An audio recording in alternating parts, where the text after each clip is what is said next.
అక్కడ సాంప్రదాయం భార్యలే భర్తలకు పాకెట్ మనీ ఇస్తున్నారట. ఆ వివరాలేంటో చూద్దాం.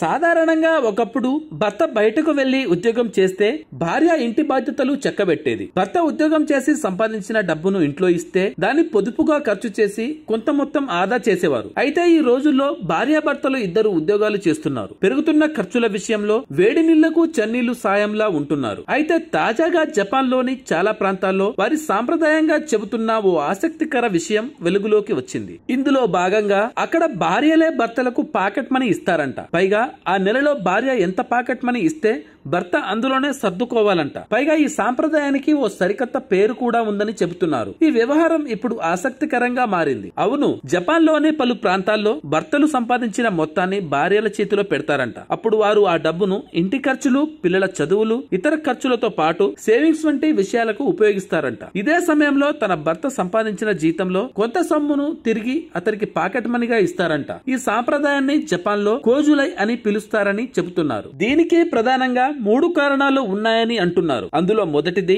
భర్త ఉద్యోగ బాధ్యతలు తీసుకుంటే భార్య ఇంటి ఆర్థిక నిర్వహణ బాధ్యతలు తీసుకోవాలనేది వారి సాంప్రదాయం కాగా, సంపాదించిన మొత్తం భార్య చేతిలో పెట్టడం వల్ల ఇద్దరి మధ్య నమ్మకం, పారదర్శకత పెరిగి వారి వైవాహిక బంధం మరింత బలంగా ఉంటుందనే నమ్మకం రెండో కారణంగా చెబుతున్నారు. ఇదే క్రమంలో ఇంటి బడ్జెట్ విషయంలో స్త్రీలకు బాధ్యతలు ఇవ్వడం వల్ల అనవసరపు ఖర్చులు నివారించే అవకాశం ఉంటుందని వారు బలంగా నమ్ముతారంట. ఇలా 3 కారణాలను నమ్ముతూ జపాన్ లో సుమారు 74% మంది మహిళలు ఇంటి పనులు చూసుకుంటూ డబ్బు ఆదా చేస్తుండగా భర్తలు బయటకు వెళ్లి సంపాదించుకొని వస్తున్నారంట. Thanks for watching.